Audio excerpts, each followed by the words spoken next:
Dans cet exercice, on nous demande est-ce que la fonction f définie par f de x égale racine de x est dérivable en 0. Alors, on a le taux d'accroissement t de h qui est égal à f de a plus h moins f de a sur h. Et on rappelle que si la limite de ce taux d'accroissement existe et est finie quand h tend vers 0, alors on peut dire que f est dérivable en a et son nombre dérivé est f' de a. Alors, ici, pour h différent de 0, le taux d'accroissement, t de h, est égal à f de 0 plus h moins f de 0 sur h.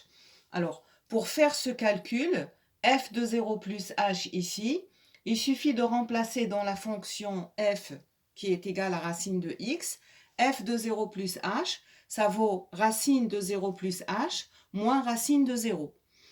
Moins f de 0, c'est racine de 0, et le tout sur h.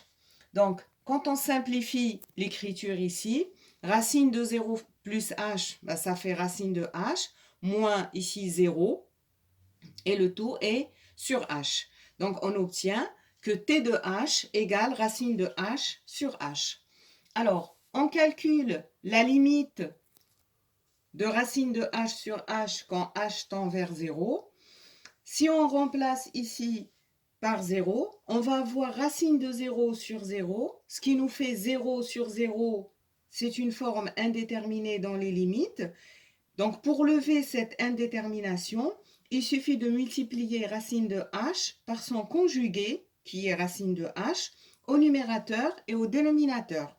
Donc on voit bien ici, c'est la limite quand h tend vers 0 de racine de h fois racine de h sur h fois racine de h. Ici, si on simplifie racine de h et racine de h, on voit bien qu'on retombe sur la forme précédente. Alors, ceci nous ramène à la limite quand h tend vers 0, racine de h fois racine de h, ça fait h, sur h racine de h.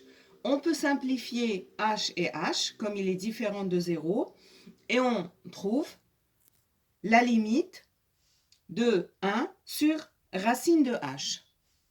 Or, la limite quand h tend vers 0 de racine de h est égale à 0, et c'est un 0 plus, donc on va avoir 1 sur 0 plus, et ça nous fait plus l'infini.